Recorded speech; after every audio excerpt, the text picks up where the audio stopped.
بفقده الجذع حن يا عيني محمدي قلبي سكن يا عيني والفتى علي المؤتمن يا عيني وابني الحسين والحسن يا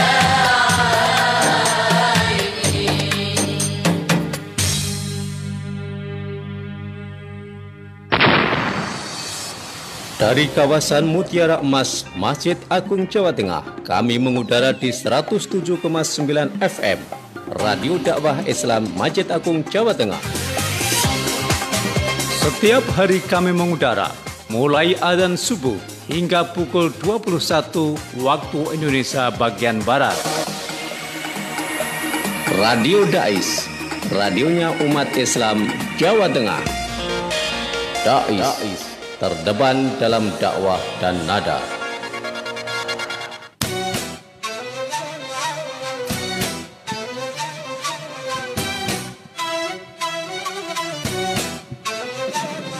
Bismillahirrahmanirrahim. Assalamualaikum warahmatullahi wabarakatuh. Alhamdulillah rabbil alamin wa bihi nasta'inu ala umuri dunya waddin wassalatu wassalamu ala asrofil mursalin wa ala alihi wa sahbihi ajma'in wa la hawla wa la quwata illa billahil aliyil azim. Raditu billahi rabba wa bil islami dina wa muhammadin nabiyya wa rasula. Rabbi zidni ilma warzuqni fahma amin amma ba'd. Pendengar Radio Dais Masjid Agung Jawa Tengah dan juga pemirsa MAJT TV rahimakumullah. Senang sekali pada sore hari ini kita bisa bertemu kembali di acara yang sangat kita nanti-nanti. Tholabul ilmi kita, kajian sore Dais di edisi Senin. Tanggalnya saat ini 2 Januari ya 2021. Ya, pada edisi kali ini kita akan melanjutkan bahasan kita, yakni masih surah Ali Imran 127 yang pada intinya bahwa perbuatan orang-orang kafir itu akan kecewa. Namun tentunya selengkapnya seperti apa nanti kita disimak bersama-sama, dan jangan lupa nanti sesi kedua bisa pon live di 6746352. Alhamdulillah pada sore hari ini telah hadir narasumber yang setia menemani pendengar dan pemirsa, yakni Haji Ulil Albab Syekhun Sarjana Agama. Beliau adalah pengasuh pondok pesantren Al-Ikhlas Peturungan Lor. Kita sarwa. Assalamualaikum Yai. Waalaikumsalam warahmatullahi wabarakatuh. Gimana kabar Yai ini? Alhamdulillah baik. Sehat. Walafiat. Ya, mudah-mudahan pendengar pemirsa juga dalam keadaan sehat dan bisa menyimak dengan baik, dan nanti sesi kedua bisa live di 6746352. Kita lanjutkan Ali Imran 127. Ya, Assalamualaikum warahmatullahi wabarakatuh. Waalaikumsalam. Pendengar setia Radio Dakwah Islam Masjid Agung Jawa Tengah serta pemirsa MAJT TV. Kita kaji bersama Ali Imran 127. Bismillahirrahmanirrahim. Liyaqta'a tarafam minal ladzina kafaru aw yakbitahum fayanqalibu khaibin. Kita berlanjut pada ayat yang kemarin. Ini masih erat kaitannya, karena kemarin Allah menyatakan bahwa manasru illa min indillahil azizil hakim liyaqta'a tarafam minal ladzina kafaru aw yakbitahum fayanqalibu khaibin. Jadi pertolongan dari Allah itu bukanlah dalam rangka untuk menghancurkan total musuh-musuhnya Nabi Muhammad atau musuh-musuhnya umat Islam, tapi hanya sekedar gitu ya. Liyaqta'a tarafam minal ladzina kafaru. Sekedar untuk memutus sebagian kecil. Tarafan itu ujung, pucuk, orang Jawa bilang pucuk. Kalau kaitannya dengan pemerintahan atau kaitannya dengan pasukan, ini berarti pemimpin-pemimpinnya, ujung, puncaknya. Gunung itu kan pucuknya, itu kan di puncaknya. Itu berarti kan pemimpin-pemimpinnya ya. Dan ini terbukti dalam perang Badar itu yang banyak mati adalah tokoh-tokoh.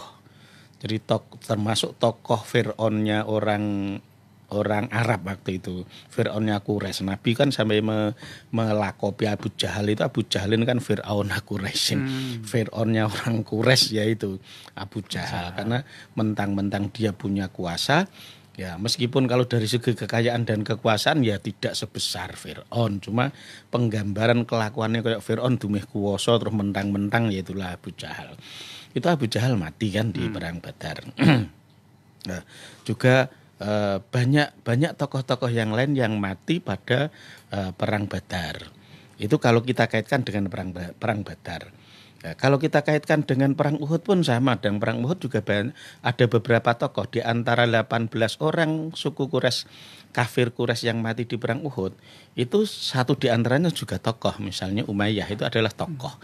Nah, sehingga artinya pertolongan Allah itu tidaklah untuk membasmi lah gitu ya. Hanya cukup untuk membuang tokoh-tokoh. Bahasa kita yang paling mudah cah nome ya ngentai biang keroknya aja lah. Sumber masalahnya siapa? Nah itu jadi sumber masalahnya itulah yang dibunuh atau yang diambil. Sehingga nantinya pada ayat berikutnya masih ada kesempatan untuk memberi ampun kepada mereka atau menyiksa mereka. Sehingga liyaqta'atarfa minal ladzina kafaru. Jadi sebagian kecil terutama tokoh, karena torfun itu puncak kalau gunung. Itu berarti yang sengaja. Jadi Allah seakan mengingatkan pada kita bahwa wa manasru ila min indillahi liyaqta'a. Kalau disambung langsung seperti itu. Liyaqta'a tarfa minal ladzina kafaru. Jadi bantuan dari Allah itu tidak 100% lah. Hanya sekedar untuk mengambil tokoh-tokohnya saja. Nah, itu pemimpin-pemimpinnya saja. Karena sebenarnya itu pasukan itu ketika pemimpinnya sudah kena, yang lain juga bubar toh. Iya. Iya. Kerajaan ketika rajanya sudah terbunuh, maka pasukan akan bubar. Perang, panglima perangnya sudah mati, biasanya juga pasukannya akan bubar. Pimpinan Gento misalnya, pimpinan Gondes misalnya, ya kalau pemimpinnya sudah kena, yang lainnya juga maut kan gitu. Karena pemimpin itu sudah kena. Kalau ibarat kereta itu kalau lokonya sudah kena, ya udah, yang lainnya ya tinggal ngikut saja kan. Gerbong itu kan siapa yang narik kan ya lokonya. Ya, jadi sebenarnya itu teknik juga, teknik bagi kita untuk menghentikan keganasan itu diambil aja kepalanya, ujungnya, torfa itu pucuk atau ujung. Ini biasanya kalau anak-anak kecil dulu juga gitu, kekuatan apapun biasanya kan di pemimpinnya ya, sehingga itu torfa. Ular sebesar apapun kalau kepalanya sudah kena ya, tubuh sebesar apapun juga sudah tidak berguna kan. Ya karena itu pemimpin itu sangat menentukan. Sehingga ketika kita berhasil melumpuhkan pemimpinnya atau mematikan pemimpinnya, maka yang lainnya juga akan gagal. Ini pun demikian. Misalnya di perang Uhud, meskipun dari segi jumlah orang Islam yang mati cukup banyak ya, 70 dari kalangan Ansor, 4 dari kalangan Muhajirin. Tapi dari kalangan suku Quraisy, kafir Quraisy ini 18 ini kebanyakan tokoh-tokoh. Jadi malah yang kena pemimpin-pemimpinnya, sehingga akhirnya nggak berani melanjutkan lagi. Kenapa? Sudah banyak tokoh yang terbunuh. Meskipun dari segi jumlah kematian yang mati itu banyak umat Islam, tapi dari segi kehilangan tokoh, paling banyak kehilangan tokoh adalah orang kafir Quraisy, karena orang Islam hanya kehilangan tokoh terbesarnya adalah Hamzah. Nah, tapi bagi orang suku Quraisy kehilangan tokoh-tokoh besarnya cukup banyak sekali, sehingga akhirnya mundur. Maka ketika mereka itu mundur, sebenarnya dari segi tujuan target tidak tercapai, sehingga di sini dikatakan auliyak bitahum. Ini sebenarnya para mufassir menyatakan bahwa yakbita itu dari aslinya al-makbut al-mahzun, artinya adalah yang dibuat berduka, dibuat kecewa, dibuat sedih. Nabi Muhammad SAW pernah juga menggunakan istilah itu, ja'a ila Abi Thalhata faro'a ibnahu makbutan fakola masa'nuhu fakila mata ba'iruhu. Jadi makbutan itu bermakna mahzunan, artinya dia sedang bersedih. Itu aslinya sebenarnya adalah kabida. Kabada itu artinya adalah hati atau perasaan. Jadi orang itu ketika pas sedang bersedih maka perasaannya terluka. Sehingga akhirnya kabida ini diganti dalnya diganti dengan tak menjadi kabita. Jadi aslinya adalah yakbitu, yakbidu aslinya seperti itu, tapi kemudian diganti tak. Dalam penulisan bahasa Arab memang kan sering seperti itu ya. Misalnya wasola menjadi iutasola, menjadi itasola, wawunya jadi hilang. Ya biasa hal seperti itu. Wasola itu artinya kan nyambung, tapi ketika jadi masdar menjadi silah. Nah seperti itu, ada yang terbuang, ada yang terganti, tak terganti to, atau tak terganti sot, atau dal terganti tak. Karena apa? Dicari huruf yang mahrojnya saling berdekatan agar enak membacanya, agar enak membacanya. Demikian juga dijelaskan oleh para mufasir seperti itu.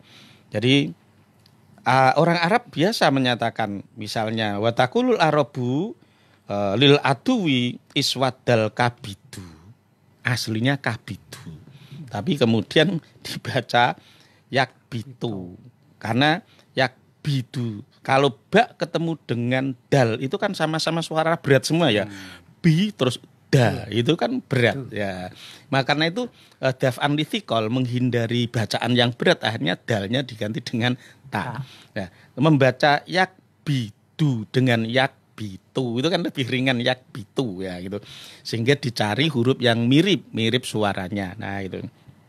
Nah, tapi maknanya tetap sama. Iswadal kabidu artinya adalah ketika seseorang itu hatinya menjadi hitam.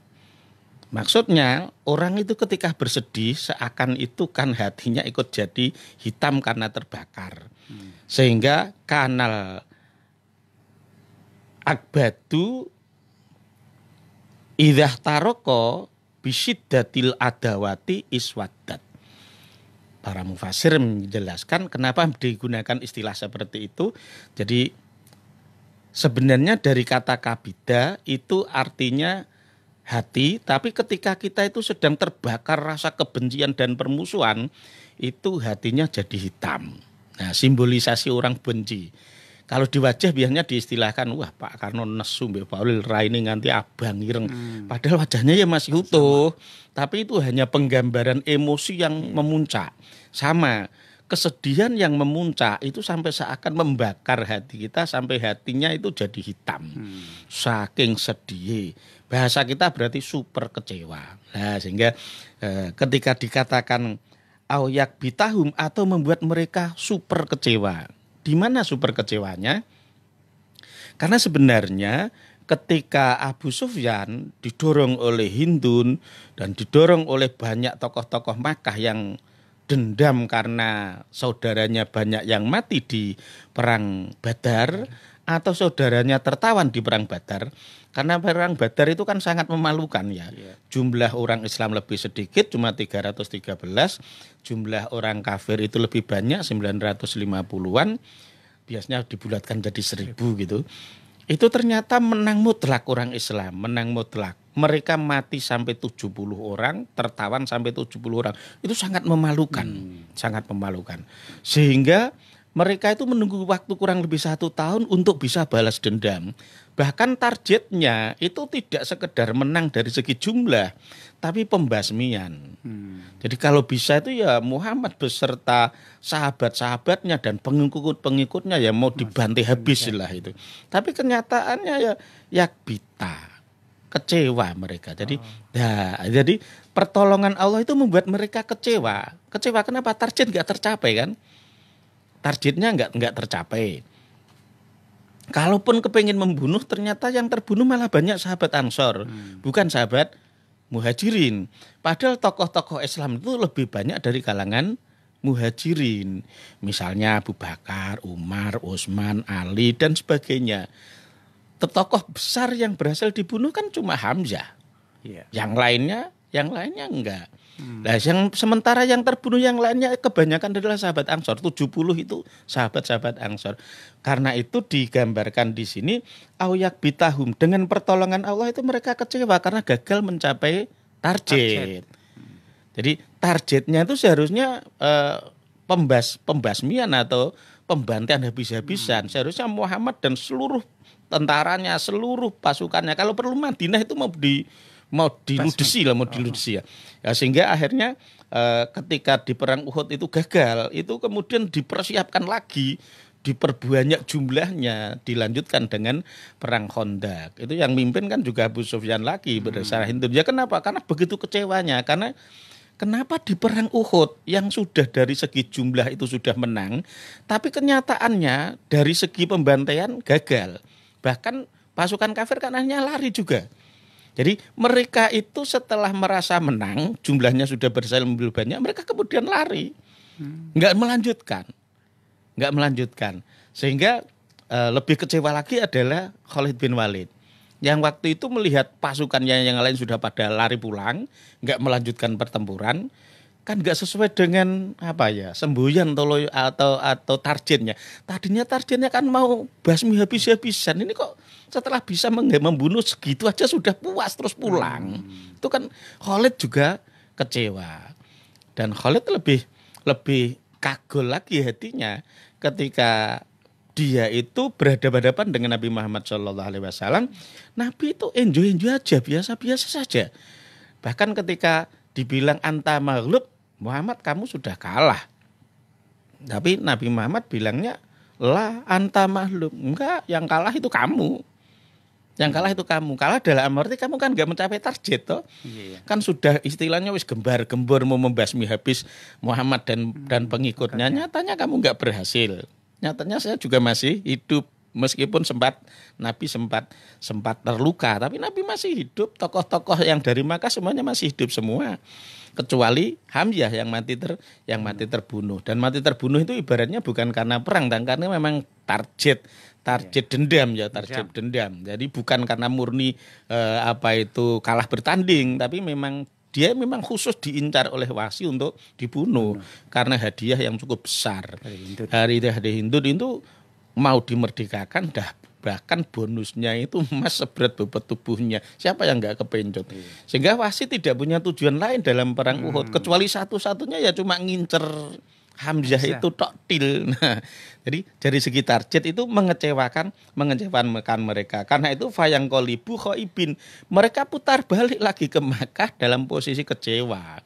Kecewa karena tidak mencapai target.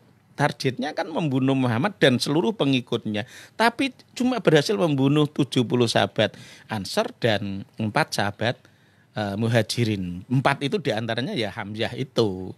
Nah, jadi sebenarnya mereka itu berangkat perang itu rugi dari segi biaya dan sebagainya. Ya cuma puas dari segi jumlah menangnya, yang mati lebih sedikit, orang Islam yang mati lebih banyak. Tapi kalau dari segi target ya kecewa jauh. Karena mereka datang juga membawa lebih banyak lagi, kurang lebih sekitar 3.000-an. Orang Islam itu tinggal sekitar 700-an. Karena tadinya orang Islam itu ya ada sekitar 1.000 lebih, tapi dibawa pulang oleh Abdullah bin Ubay bin Salul, sehingga tinggal sekitar segitu ya. Sehingga akhirnya dari segi jumlah mereka menang jumlah, tapi toh kemenangannya cuma segitu. Jadi sebenarnya mereka jauh dari target yang diharapkan, sehingga mereka pulang dalam keadaan kecewa. Nah, Ya, ini luar biasa nih. Artinya gini, berarti target dalam perang Uhud itu tidak sekedar menang dan kalah kalau gitu kan? Kaitannya sebenarnya pembantaian habis, karena bencinya bukan main kan, malu. Waktu itu perang Badar kalah itu kan kondang Pak, sampai di mana-mana. Nggak menduga bahwa Muhammad dan pengikutnya yang cuma segitu berhasil mengalahkan rombongan Makkah yang jauh lebih banyak. Nah, jadi ketika jumlah lebih banyak kok kalah itu kan malu. Dan waktu itu Quraisy kan semacam kayak punya superioritas itu ya. Suku Quraisy itu di antara suku-suku sekitar ibaratnya nggak pernah terkalahkan kan. Iya, suku-suku kecil di sekitar Makkah itu nggak ada yang berani nantang pada suku Quraisy. Apalagi Quraisy itu terkenal dengan kongsi dagangnya. Makanya ada surat li'ilafi Quraisyin ilafihim itu. Itu kenapa? Itu karena kongsi dagangnya yang luar biasa. Jadi suku Quraisy waktu itu punya hubungan dagang dengan Romawi, punya hubungan dagang dengan Habasyah, punya hubungan dagang dengan Yaman, punya hubungan dagang dengan Syam. waktu itu udah luar biasa untuk ukuran suku. Dan Makkah bukanlah kerajaan, hanya ibaratnya semacam wilayah kecil tapi di situ ada tokoh pemimpinnya. Itu saja hubungannya dengan 4 negara-negara besar. Yang waktu itu Romawi jelas negara yang sangat superpower waktu itu ya. Kemudian Iran atau Parsi itu juga negara yang masih cukup kuat waktu itu. Tapi nyatanya itu hubungan dagang dengan suku Quraisy masih sangat kuat. Nah, sehingga ibaratnya kalau kita bandingkan zaman sekarang itu ya kongsi dagang suku Quraisy itu ya ibarat seperti VOC itu, Pak.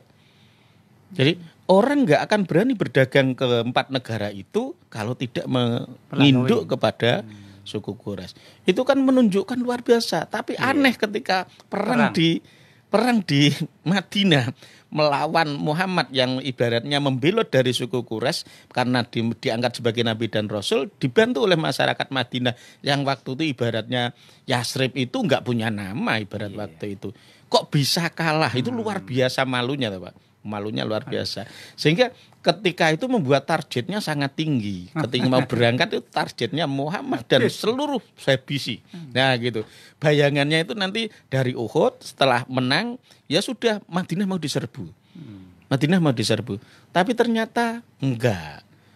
Tapi mengapa sudah menang kok dia kok enggak ngabiskan ke Madinah kok pulang? Itu menang dari segi jumlah membunuh. Tapi dari segi perang kalah. Enggak, artinya pasukan Quraisy kan menang. Mengapa tidak langsung menyerbu Madinah, malah justru pulang dia? Loh, gini Pak, jadi dari segi jumlah membunuh menang. Artinya orang Islam lebih banyak yang terbunuh. Tapi dari segi peperangannya kalah. Karena setelah itu mereka juga mundur. Oh, perangan juga kalah. Iya. Jadi setelah berhasil memukul mundur orang Islam bergabung lagi, kompet lagi. Kemudian yang lainnya bubar. Lah Khalid bin Walid dengan pasukannya tinggal dikit juga ikut lari semua. Jadi ketika Khalid bin Walid itu sempat dialog dengan Nabi Muhammad menyatakan anta makhluk, yang kalah kamu itu temanmu pada lari semua.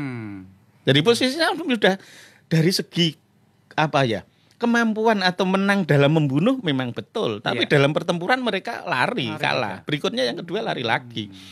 Dan itu bahkan Khalid bin Walid sempat kaget ketika dia bilang, "Loh temanmu kan banyak yang mati yang saya bunuh." Nabi cuma senyum saja. Wala tahsabanna alladziina qutilu fi sabilillahi amwata bal ahyaun inda rabbihim yurzaqun. Malah Nabi bilang seperti itu. Khalid bin Walid juga melongo. Ini gimana wong cetha mati kok katanya dia bilang hidup. Sehingga dia itu bergumam sambil pergi itu meninggalkan medan tempur, cuma bilangnya apa? Mahadza bikalamil insan. Iki ora omongane wong. Sing tak rungokke mu kudu omongane wong ya. Jadi meskipun dia kafir tapi dari segi logika dia bisa menilai bahwa yang diucapkan oleh Nabi wala tahsabanna alladziina qutilu fi sabilillahi amwata bal ahyaun inda rabbihim yurzaqun. Ini bukan omongannya Muhammad ini. Meskipun yang ngomong Muhammad, tapi itu pasti bukan omongannya Muhammad. Artinya apa? Secara rohani sebenarnya dia sudah tersentuh. Ini jangan-jangan Muhammad memang betul-betul Nabi dan Rasul. Nah, sehingga singkat cerita itu Khalid bin Walid itu kan sampai nunggu sampai 4 tahun tuh, untuk menyelidiki bagaimana Muhammad di Madinah. Jadi dia penasaran itu selama 4 tahun itu. Sehingga akhirnya kemudian di tahun keempat setelah perang Uhud itu beliau masuk Islam bersama Amr bin As. Tapi permasalahannya ini kan perang Uhud ini kan kelanjutan dari perang Badar. Karena di situ adalah didorong oleh rasa dendam Waksy dan itu Hindun karena bapaknya abangnya mati terbunuh. Tapi artinya kok mengapa mereka kok enggak perampasan perang kok udah diambil sekalian dari ya itu masalahnya mereka juga nggak berhasil merampas. Kalau menang total kan bisa jarah raya. Nah itu posisinya jadi gini, dari segi jumlah umat Islam kalah, tapi dari segi buntut akhirnya itu mereka juga pergi nggak berhasil menjarah raya. Yang penting puas sudah berhasil membunuh terus kemudian pergi lari. Ya sehingga mereka dibilang karena itu di Quran dinyatakan wayang qalibuna khaibin, yaitu mereka itu sebenarnya kecewa, gagal. Khaibin itu kan artinya adalah al-khaibu al-munqati'u al-amala. Jadi orang yang gagal mencapai tujuan. Ya itu kan ya rugi kan. Jadi idalam yanal ma tolaba. Ketika dia gagal mencapai apa yang dia cari. Ya itu kan berarti kan rugi. Maka dari segi perang, mereka nggak berhasil mendapatkan rampasan di rumah Islam juga. Enggak. Cuma menang puas berhasil membunuh lebih banyak. Cuma gitu aja. Tapi kan target dari Hindun sendiri yang provokator kan? Ya kalau itu sukses. Sukses itu ya. Kalau itu sukses. Iya. Karena dia berhasil untuk membunuh Hamzah. Iya. Bahkan dia yang terkenal sekali omongannya Hindun adalah Yaumun bi Badrin, Yaumun bi Uhudin. Kita bakbu. Nah, gitu. Jadi kekalahan kami di Badar sudah terbalas di Uhud. Nah, itu karena dia omongannya Hindun kan terkenal sekali. Yaumun bi Badrin, Yaumun bi Uhud. Jadi kekalahan kami di Badar sudah terbalaskan. Jadi akhirnya hanya sekedar membalas bisa membunuh toh. Jadi mereka pulang nggak membawa jarah. Ya nanti biar didalami pendengar ya. Ya. Pendengar biasa kita jeda sejenak, jangan lupa setelah itu nanti kita tunggu di telepon 674 6352.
CP Production.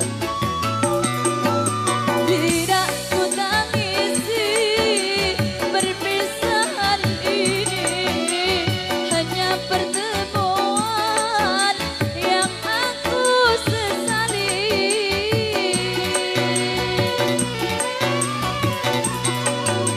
Engkau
Alhamdulillahirrahmanirrahim, kita kembali di 107,9 MHz dan juga MAJT TV. Dan juga ini live Facebooknya Radio Dais dan MAJT TV serta channel YouTube-nya MAJT TV.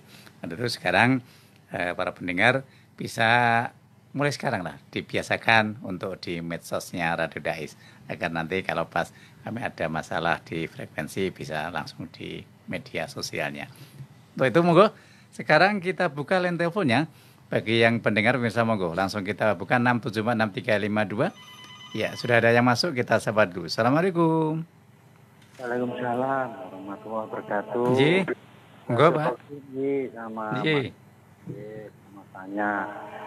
Yang saya tanyakan di dalam Islam katanya ada mengajarkan ilmu filosofi atau filosofis. Ada orang bilang mengatakan bahwa itu wahyu Al-Quran kalam ilahi. Tapi ada yang mengatakan bahwasanya itu filosofis, artinya filsafat, hanya pola pemikiran manusia biasa saking jenisnya. Ini pendapatnya bagaimana? Katanya filosofi itu wahyu. Contohnya seperti apa ini? Yang kedua, saya pernah membaca dalam kisah Cacing Celo itu katanya pernah nyekel petir atau bedek.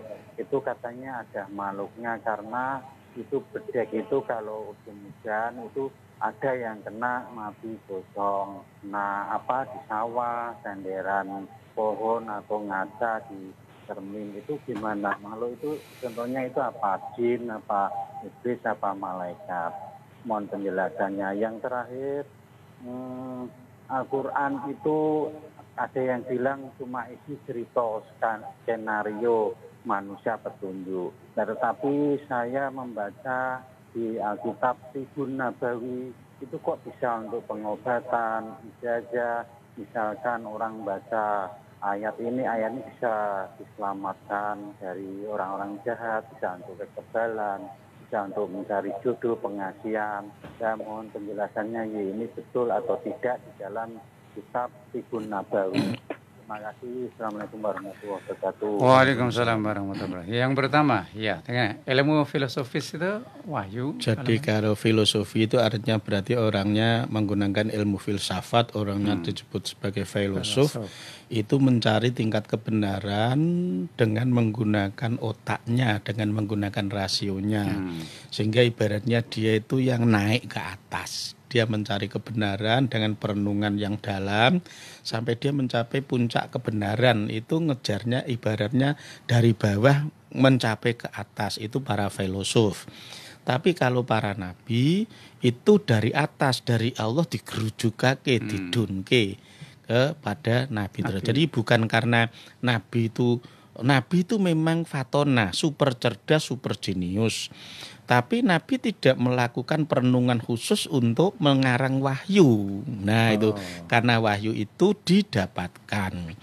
Lah kalau filosof, bahasa filosofis itu kan hasil renungan pikiran kita sendiri. Kalau seperti itu bukan filosof pun kadang juga bergaya seperti filosof ketika menemukan kata-kata yang penuh makna, kata-kata yang sebagai bimbingan. Tapi kalau filosofis itu artinya dari usaha manusia, Pak. Tapi kalau wahyu itu memang pemberian dari Allah. Kalau kaitannya Nabi Muhammad itu karena pemikirannya Nabi Muhammad itu kan Nabi Ummi, tidak bisa membaca dan menulis. Bagaimana Nabi bisa mengembangkan pemikirannya? Nah gitu. Sehingga itu memang murni karena digerujuk atau diberi wahyu oleh Allah Subhanahu wa taala. Yang kedua, Ki Ageng Sela itu bukan bedek itu apa betul ada makhluknya atau gimana itu? Ya, kalau itu penggambaran secara fisik saja ya gitu. Tapi karena petir atau bledek itu kan energi ya. Dan kalau bahasa ilmiahnya ya energi listrik ya. Tapi memang orang-orang tertentu dengan karomah tertentu mampu Pak bisa mengendalikan itu. Jangankan mengendalikan petirnya, mengendalikan hujannya saja bisa Pak. Jadi saatnya orang mau punya hajat itu biasanya minta tolong kiai tertentu atau orang tertentu untuk didoakan agar dia menggunakan energinya untuk menggeser awan itu bergeser kemana sehingga muncullah pawang hujan. Jadi itu ya mirip seperti Ki Ageng Selo itu. Nah gitu. Jadi sebenarnya menangkap itu dalam arti mengendalikan. Mengendalikan. Jadi karena hujannya itu digeser pasti tentu saja petirnya juga akan bergeser. Nah gitu. Katanya dengan Al-Quran itu Tibun Nabawi itu bisa untuk mengobati dan sebagainya, itu seperti apa itu? Betul enggak? Ya karena memang Al-Quran memang Nabi Allah menyatakan bahwa itu mahuwa syifa. Jadi di Quran itu memang ada yang bisa dijadikan sebagai obat. Zaman Nabi sudah ada itu. Itu misalnya ya Abu Dzar Al-Ghifari misalnya itu terkenal sekali ketika doanya cukup ampuh. Nah gitu. Itu cuma membaca Fatihah itu. Baca Fatihah. Padahal nggak diajarkan oleh Nabi. Tapi dia sendiri ketika bertamu, kemudian ada tuan rumah yang bahel tidak mau nyuguhi, maka ya gantian beserta rombongan dia di situ. Nah, kemudian tuan rumah itu ternyata disengat oleh kalajengking. Ya, kemudian nabuh sawai, singkat cerita berobat ke sana kemari nggak berhasil. Akhirnya ada yang ngusul, itu aja minta obat sama Abu Dzar itu, jangan sepertinya dia itu pinter itu ngobati. Maka ketika nembung kepada Abu Dzar ya gantian Abu Dzar, aku ya medhi tok. Ya aku gelem ngobati ndoromu tapi syaratnya dibayar. Pasang target akhirnya wong ndoromu medhi tok ngono. Ya udah berapa? 5 nggak mau, 10 nggak mau. Akhirnya apa? Singkat cerita itu kurang lebih dikasih sekitar 35 ekor kambing gitu. Ya, akhirnya apa? Abu Dzar datang, ditungani, wacake Fatihah, semburke mari. Nah, akhirnya ya dikasih 35 ekor kambing. Waktu itu teman-teman sudah pada ribuan, ya dibagi. Ya, Abu Dzar ya sangat bijak, gose wong dibikin di Nabi, ojo kesusu dibagi, iki urung cetha iki halal apa haram. Yo halal to wong ora njaluk kok. Apa kowe ora nyolong, ora ngerampok kuwi bayaran kok. Lah bayaran aku ora kerja apa-apa ya. Aku terus maca Fatihah mosok dibayar semene. Akeh iki halal apa ora. Singkat cerita setelah sampai di Madinah, kemudian ditanyakan pada Nabi dengan ceritanya yang cukup panjang, dijujuk apa jawabannya Nabi. Nabi ini halal enggak ini? Padahal saya cuma baca Fatihah, tapi kok dikasih bayaran sebanyak ini. Nabi belum menjawab halal haram, cuma nanya, loh kamu kok tahu kalau itu adalah doa suwuk yang ampuh. Nah, terus Nabi nanya lagi, lah kambingnya masih enggak? Saya kasih 1 bagian. Berarti halal. Nah gitu ya Pak siapa tadi? Pak Heru ya Bang. Pak Heru. Boleh Pak. Boleh. Monggo, masih kita tunggu 6746352. Ya, kalau belum ada kita baca ya dari Pak M. Ihsan Lamongan Sari. Assalamualaikum Yai. Waalaikumsalam. Oh, badhe tanglet fadilahipun salat tahajud lan witir niku menapa nggih? Jadi itu beda-beda ya. Kalau sholat tahajud itu lebih banyak kepada kewibawaan dan kedudukan. Jadi orang yang sering sholat tahajud insya Allah akan mendapatkan kedudukan yang cukup tinggi di sisi Allah maupun di sisi manusia. Jadi misalnya sing arep pengen dadi pejabat akeh-akehno lehmu sholat tahajud. Nah gitu. Kalau sholat witir itu ibaratnya sholat tolak bala. Juga kalau orang itu kepingin agar rizkinya, kekuasaannya, ilmunya lumintu maring anak putu, rajinlah, apalagi dawamkanlah sholat witir. Misalnya Pak Karno sebagai pejabat, kalau anak-anaknya pengen jadi pejabat sering sholat witir, so anak-anak itu jadi pejabat. Ono kiai kepingin anak-anak yusuk udah jadi kiai, wong tuane sregep sholat witir. Wong sugih kepengin anak-anake do dadi wong sugih sregep salat witir. Tapi aja kula nate nerangke ngoten diprotes kok. Berarti aku mulai sesuk rasah salat witir. Lha enten napa? Lah kula melarat kon anak-anakku do melarat. Terus saya jelaskan, yo sing lumintu ning anak putu yo sing apik to, Mbah. Sing limuntu sregep ngajine yo ngono to, Mbah. Sregep ngajine aja melarate to. Cerdas juga. Ya, kita baca lagi. Ya. Wah, ini Padriah terus sih. Ya. Assalamualaikum Yai. Waalaikumsalam. Dari Bumi ya. Baru Butika. Kalau surat Awabin itu berapa rakaat dan manfaatnya untuk apa? Awabin. Jadi sholat awabin itu sholatnya orang-orang yang bertobat. Cukup 4 rakaat saja dilakukan pada maghrib sampai sebelum isya. Nah, gitu. Manfaatnya? Kalau manfaatnya ya jelas untuk peleburan dosa, untuk melancarkan rezeki. Kemudian lagi kalau misalnya yang lagi seret rezekinya ya biar lancar. Kemudian apalagi kalau Pak ya pokoknya banyak lah termasuk untuk ketenangan keluarga. Ketenangan keluarga. Itu awabin itu maksudnya adalah orang-orang yang kembali untuk bertobat. Jadi bagian mirip seperti sholat tobat itu. Berarti ya mirip. Bisa sholat tobat ya awabin. Ya kalau taubat itu kan tidak ditentukan waktunya. Kalau awabin kan hanya pada maghrib. Begitu. Iya. Ya, monggo kita ikuti saja yang surat awabin agar pengen rezeki lancar. Ya. Iya.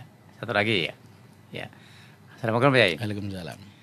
Kita itu kadang-kadang selalu ragu. Karena kalau kita pas puasa itu sana sudah adzan, sini sudah adzan, tapi waktunya belum. Itu bisa untuk patokan enggak, Yi?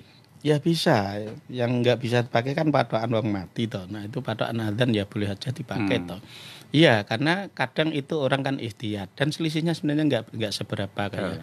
Ya misalnya untuk maghrib itu biasanya sudah huruf tapi biasanya masih dikasih jeda kurang lebih itu 3 menitan itu baru.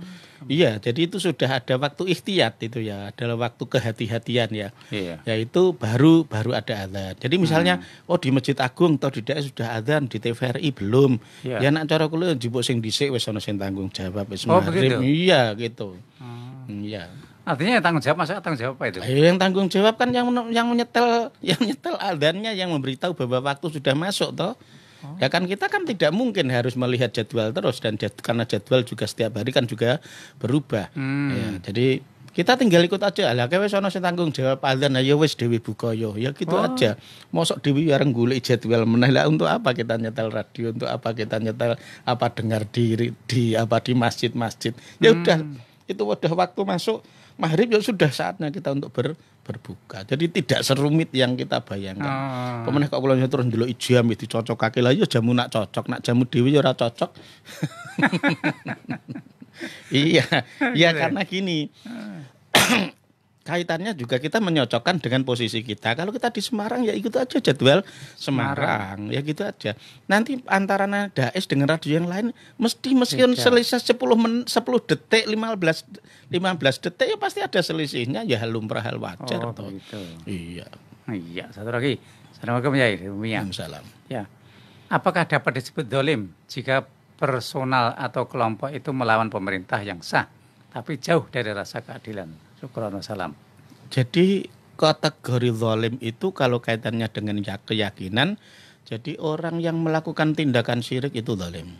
Yang kedua, kalau kaitannya dengan hubungan muasyarah bil ma'ruf, muasyarah hubungan seserawungan itu kaitannya dengan wal usain fi ghairi mahalli fa huwa dzulmun. Jadi melakukan sesuatu yang bukan pada porsinya itu zalim kita. Kita zalim. Jadi bisa jadi kita itu merasa sebagai orang yang benar dan pengen membenarkan, tapi sebenarnya kita zalim. Ya contohnya ginilah, kita kan kadang sering berlebihan ya. Kita merasa melihat bahwa pemerintah itu kurang ajar, pemerintah itu tidak adil, pemerintah itu kita ngomongnya kasar. Sekarang pertanyaannya, ini yang pernah ditanyakan oleh salah satu khalifah ketika di demo.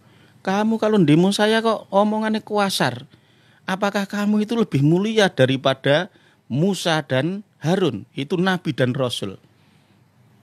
Apakah kamu melihat saya ini lebih jahat daripada Fir'aun? Padahal Musa dan Harun saja ketika mau berbicara terhadap penguasa Fir'aun, dibilangnya apa? Wa qula lahu qaulal layyina. Omonglah terhadap Fir'aun dengan omongan yang lembut. Lah kok kita kasarnya bukan main terhadap pemimpin kita? Omongannya kasar, apakah kita lebih pantas untuk berbuat kasar? Apakah kita lebih hebat daripada Musa dan Harun, Nabi dan Rasul, bahkan ulul azmi, bahkan kalimullah? Iya. Apakah penguasa kita sudah lebih jahat daripada Fir'aun?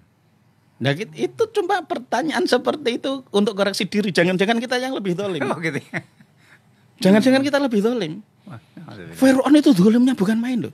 Fir'aun itu ilmunya bukan main. Bani Israel itu aja yang putri banyak yang diperkosa. Yang anak-anak banyak yang dibunuh. Itu saja karena dia penguasa. Nabi Musa dengan Nabi Harun itu Nabi Rasul. Bahkan Musa itu kalimullah, bahkan salah satu ulul azmi. Itu saja diperintahkan oleh Allah. Wa qulalahu qaulal layyina. Musa, Harun ngomonglah kepada Fir'aun, tapi dia itu penguasa. Meskipun kamu menganggapnya itu sangat jahat, tapi ya faqula wa qulalahu qaulal layyina. Ngomongnya sing halus ya, kowe iki penguasa. Kita kan seakan lebih Musa daripada Nabi Musa, lebih Harun daripada Nabi Harun. Bahkan kita kadang memperlakukan pemimpin kita itu lebih jahat daripada Fir'aun. Betulkah seperti itu? Kalau enggak ya bisa jadi malah kita sendiri yang zalim. Ada caranya untuk mengingatkan pemimpin. Quran yang ngaturnya seperti itu. Itu aja Nabi Musa dan Nabi Harun, lawannya adalah Fir'aun. Kan kita sering lupa dengan peringatan itu. Mengapa mereka tidak diberi kepada seperti ya saya kira ya tahu, karena biasanya mereka bilangnya ya wakul ja'al haqqu. Wah, ya kalau batil. Innal batila kana yahuqa. Dan selalu dia yang merasa hak. Orang lain yang dianggap batil, yang pantas disirnakan adalah orang yang batil. Ya repotnya kan seperti itu. Bahkan kadang kita memposisikan seakan kita sudah mendapatkan mandat dari Allah untuk melakukan hal-hal yang tidak pada tempatnya. Nah gitu. Sehingga nanti di ayat berikutnya kan sampai kan diingatkan toh. La yasalaka minal amri syai'un aw yatuba alaihim aw yu'adzibahum. Ini yang peringatan luar biasa. Pertemuan besok kita bahas lebih komplit lagi. Jadi kata laisalaka minal amri syai'un itu ibaratnya Nabi Muhammad aja sempat ditegur oleh Allah ketika mengharapkan pertolongan berlebih. Jadi ibaratnya laisalaka minal amri syai'un kuwi ora urusanmu ngono lho. Kuwi urusane Gusti Allah, karena Allah itu au yu'adziba alaihim, bisa jadi Allah akan menyiksa mereka, au yatuba alaihim au yu'adzibahum. Allah akan menerima tobatnya atau untuk menyiksa mereka, itu urusannya Allah, ora urusanmu. Jadi jangan melebihi kewajiban kita dan tugas kita. Kuwi wewenange Gusti Allah. Ya sebentar, ini ya, aduh ya. Assalamualaikum. Waalaikumsalam. Oh, jawab baca, monggo baca betul. Alhamdulillah, Pak Karno Triti nggih. Nggih. Badhe nyuwun pirsa iki. Monggo, Pak Yai nika saking Pedurungan nggih. Ketok aku kenal kok. Oh, Pak Dori nggih ngerti. Nggih. Pak Dori pengulu Pedurungan. Alhamdulillah. Lah nyuwun sewu nika badhe nyuwun pirsa iki. Nggih. Kalau duha itu kan kebanyakan berapa salaman. Kalau cuma 3 salaman gimana yi? Terus kalau tahajud biasanya kalau mengikuti Rasulullah kan kita tidak bisa ya seperti 10 salaman, 12 salaman, tapi cuma 3 salaman gimana yi? Orang tua seperti saya 70 tahun. Ya, makasih. Assalamualaikum. Waalaikumsalam warahmatullahi wabarakatuh. Ya, baca betul. Ya, gimana kalau Tuhan 3 salaman? Jadi semua sholat sunnah itu tinggal nantu kemampuannya, tinggal merasakan kemampuan dirinya seberapa. Dan sholat sunnah itu paling tidak 2 rakaat, kecuali untuk sholat witir, berarti boleh 1 rakaat, paling sedikit 1 rakaat. Tapi sholat yang lain itu 2 rakaat, berarti 1 kali salaman 2 rakaat boleh Bu, 2 kali salaman boleh, 3 kali salaman boleh, 4 kali salaman juga boleh. Jadi itu setiap 2 rakaat salam, 2 rakaat salam. Duha demikian juga. Jadi misalnya kuatnya 2 rakaat juga enggak apa-apa asal bisa dawam. Kuatnya bisa 4 rakaat 2 salaman berarti ya bagus asal bisa dawam. Karena Nabi menyatakan bahwa khairul a'mari adwamuha walau qalilan. Jadi sebaik-baiknya amal adalah yang konstan terus saja. Jadi dawam terus. Kalau sudah tahajud ya tahajud terus, kalau sudah duha ya duha terus. Kuatnya 1 salaman ya enggak apa-apa, tapi terus saja. Jangan nak pas semangat sampai 10 salaman bar sesuk wah salam. Besok wah alam terus wassalam. Salam. Enggak lakukan ya. Lagune wong semangat. Jadi gitu nggih Bu nggih. Jadi batasan salat sunnah itu 2 rakaat atau 1 salaman. Semampu jenengan Bu. Kecuali sholat witir 1 salaman. Atau sholat sunnah itu aslinya 2 salaman boleh dipotong jadi 1 rakaat. 2 rakaat 1 salaman boleh jadi 1 rakaat apabila dengan catatan karena kebentur dengan sholat fardu. Misalnya jenengan di masjid mau sholat mutlak atau qobliyah misalnya, mau zuhur mau yang 4 rakaat berarti 2 salaman. Baru dapat 2 salaman masuk salam rakaat yang bangun lagi baru 1 rakaat udah qomat, ya udah 1 rakaat langsung tahiyat akhir salam. Atau kita sholat sunnah apapun, jadi kalau kebentur dengan yang wajib maka kalahkan yang sunnah, segera tahiyat dan salam. Nah gitu. Ya, ya terima kasih atas waktunya. Mudah-mudahan manfaat kita semua ya. Ya, pendengar pemirsa, demikian bincang-bincang saya dengan Kiai Ulal Basehun tentang surah Ali Imran 127. Mudah-mudahan menjadi referensi kita, ilmu kita, dan mudah-mudahan bisa kita amalkan. Dan saya karena berterima kasih atas kebersamaannya, baik yang ponleh maupun SMS maupun juga yang mendengarkan 107,9. Mudah-mudahan ini menjadi tolabul ilmi kita. Dan akhirnya saya karena berterima kasih atas kebersamaannya. Kita akhiri wabal maafik kita. Assalamualaikum warahmatullahi wabarakatuh. Waalaikumsalam warahmatullahi wabarakatuh.